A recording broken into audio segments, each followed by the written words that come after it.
What's old is new once again as WWE returns to the Nassau Coliseum for the first live Saturday night's main event since 2008, and I will be there. What's up, world? It's your boy Tommy on the spot for Watch Along Wrestling. Hopefully everyone is doing well and staying safe. It is so great to be back here with each and every one of you. As I record this today, the year's coming to a close. Ready or not, here comes 2025.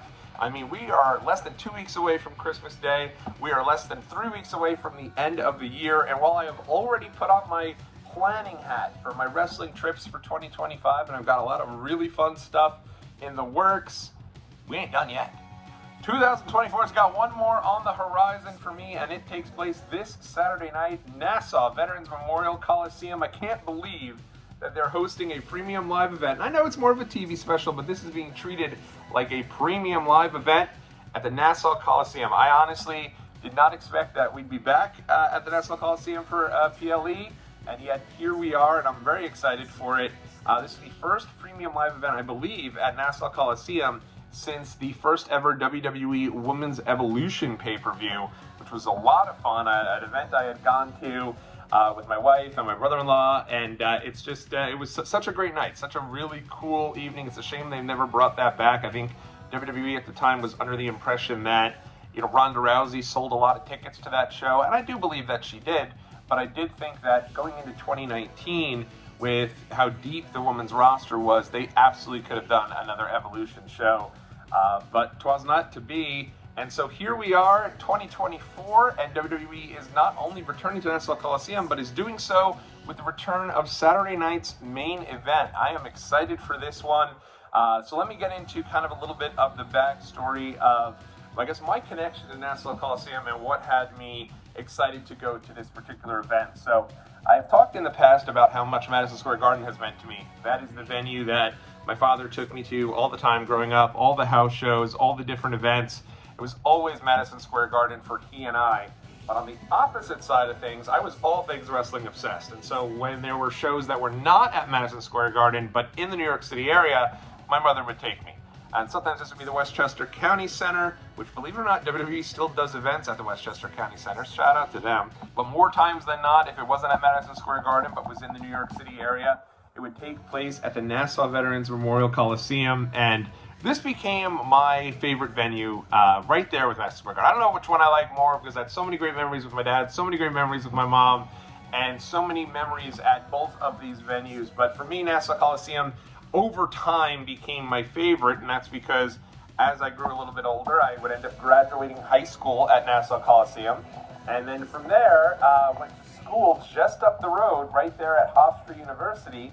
And so whenever WWE was in town for a show or an event, I remember many a time walking over in between classes, because I used to always try to get tickets for WWE shows day of, because they would always release more shows directly from the venue.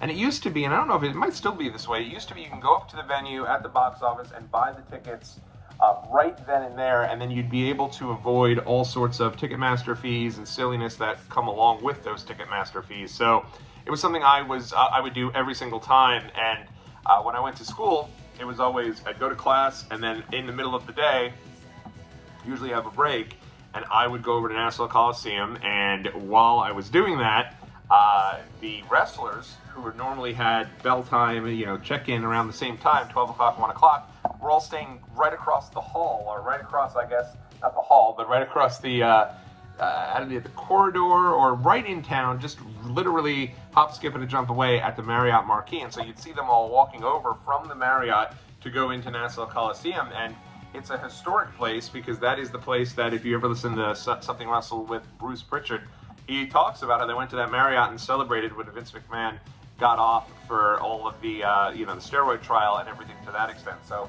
that Marriott, I know, means a lot to WWE. And it was really cool for me because I'd get my tickets, and then the wrestlers would be filing into the building. I'd see them on the outside. Two that come to mind. Number one was I remember going to a WWE house show and calling my main man Steve down in Orlando, Florida, and wanting to get tickets. And he's like, "I'm tired of getting crappy seats. We could afford good seats. Let's just go and get great seats." And so we did. Floor seats, best seats I'd ever had for a SmackDown. And I remember being right under Batista for this SmackDown. holding up a big Batista sucks sign because I was not a Batista guy at all at the time. And he kind of flicked his pecs at me. And so he acknowledged that he saw the sign, and I thought it was great. And not necessarily the pec flip, but in any event.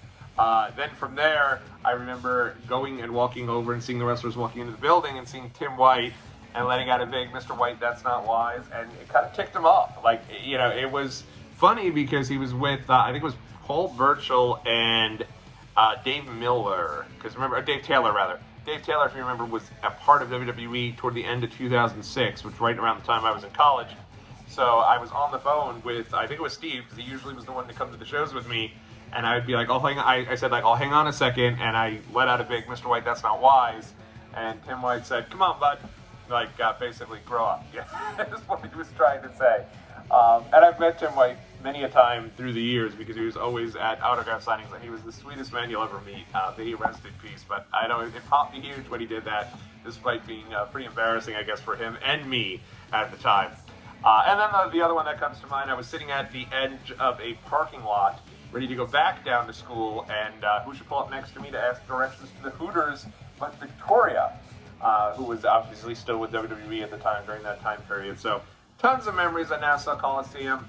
And then in 2015, they closed the building down. I remember going to the final Raw at Nassau Coliseum, and it felt like that was the end of Nassau Coliseum. But I think about a year or so later, maybe 2 years later, they were back, reopened, and went back for that. So it's always been a building that's near and dear to my heart, and I'm excited to get out there for a premium live event.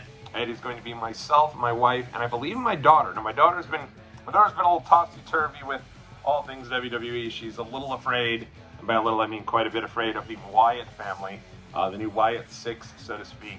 And so she has been, in particular, not watching the shows when they're on TV, but she still has love for her favorites. So when we mentioned this was going to be a show going to live, she was all excited for it.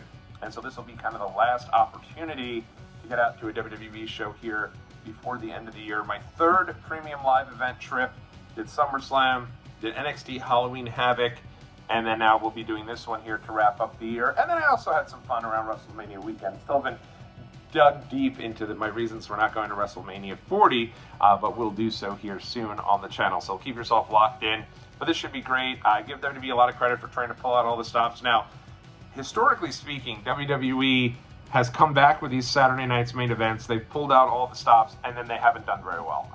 Back in 2006, that's exactly what happened. That first Saturday night's main event, you had, I think it was WrestleMania versus WrestleMania main event in terms of John Cena teaming with Triple H to take on the team. No, sorry, 2006. Yeah, John Cena teaming with Triple H to take on the team of Randy Orton, Kurt Angle, and Rey Mysterio. You had Shawn Michaels versus Shane McMahon. Just a loaded show, and it just didn't really work out like Saturday night's main event did back in the day, which would do gangbuster ratings. The fall in the drop-off from Saturday Night Live to Saturday night's main event, which would fill in for Saturday Night Live when they weren't doing that show live, wasn't that substantial. Like WWF back in those days, in the late 80s and early 90s on NBC, were doing very good ratings for Saturday night's main event, but when they came back in the mid to late 2000s, it was unfortunately not the case. And I do think part of that is the overexposure of WWE at the time, right? You had Raw, you had SmackDown, soon you'd have ECW during that period of time. So there wasn't that special piece of doing Saturday night's main event. Because of that, it went from something that was hosted live to something that was hosted at the end of a SmackDown or a Raw taping. And I remember going to one of the final Saturday night's main events. It was the one where Evander Holyfield had a boxing match against Matt Hardy. I do think Khali and Cena was also on that card. And it felt like a throwaway after Raw for those who wanted to stay late. Now, I remember being excited that I was there for the taping, but it definitely didn't seem like it had as much importance as some of the other premium live events. That said, right now, I mean, this feels like a legitimate premium live event, and I do think these last couple of years, since they've gotten rid of the December pay-per-view for WWE, there's been a bit of a void not having a show. So I think it's nice. You get one last show here before the end of the year, and a loaded show. I mean, you've got 4 title matches on this show. You've got the in-ring return of Drew McIntyre, who hasn't been around for a bit. Both world titles for the men's side on the line. So that doesn't always happen. Cody wasn't even on Survivor Series. So this should be a very cool event. I'm excited for it. And it obviously we'll do our best to vlog the experience. I don't know if WWE is going to go full out crazy with this and maybe even bring out a Saturday night's main event Superstore, but if they do, I'll definitely go check it out, and I guess more to come on that. And yeah, it should be a lot of fun. I think we're going to do some fun stuff over the weekend too, so we'll bring you up to speed with all things vlog time and what that experience is. The final premium live event, WWE trip. I don't think I'm doing the WWE after Christmas Day. I was planning on doing that one too at MSG, but they did announce the Wyatts are going to be on that show now, so I can't subject Dakota to that show. They ruined the whole WWE live experience, and I don't think my wife is necessarily going to be going to that show the night after either. So unless something comes up where maybe my buddies call up and say, hey, should we go get some coffee, or maybe we go indulge in a bite at Chili's, perhaps. But maybe I turn things around and say, hey, instead of those, let's go to WWE at Madison Square Garden. That might happen, so who knows. But barring something unforeseen, this will be the final WWE trip of 2024. Do not fret. We're going to have a bunch coming up real quick in 2025, and I'm excited for that. But I'm going to take it all in here. This should be a lot of fun as we get all set for all things WWE Saturday night's main event at Nassau Coliseum. My favorite venue, my childhood venue. Going to do things. We're going to party like it's 2002. As a matter of fact, that was my first ever WWE live pay-per-view, SummerSlam 2002. From the Nassau Veterans Memorial Coliseum. So it all comes back full circle, and it was the birthplace of the first Saturday night's main event, which is why they're doing the event at Nassau Coliseum.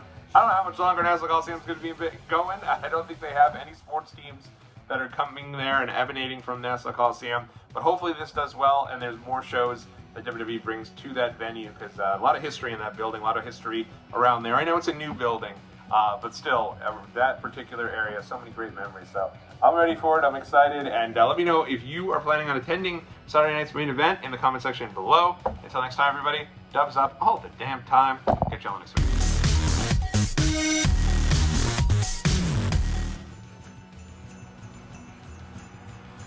Wait. Before you leave, if you're craving even more Saturday night's main event content, you're in luck. I was just the recent guest on the Talking Taker podcast, where we broke down all things Saturday night's main event. I joined Alex Dorio for a bonus episode that featured a watch-along, come on, of a famous Saturday night's main event match featuring the team of Hulk Hogan teaming with the late great Sid Justice against the team of the Nature Boy, woo, and the Undertaker. Just an absolute who's who of a loaded match. One of the all-time greats from the Saturday night's main event catalog. Paul Bearer is involved. Mr. Perfect is involved. If you get an opportunity to check it out, I'll throw it in the comment section below. Until then, we'll talk soon.